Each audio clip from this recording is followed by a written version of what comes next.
I'm sure we've all heard of the term fellowship, but if you haven't, it's really just a gathering of people with common goals, similar interests, sharing stories with one another. I like to think of it as doing life together. So fellowship can really be done inside or outside of the church. It's really just gathering of other people, sharing stories, encouraging others, and others encouraging you. And with all that said, also growing closer to a relationship with God.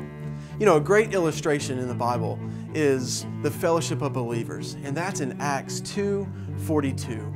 They devoted themselves to the apostles' teachings and to the fellowship and to the breaking of bread and to prayer.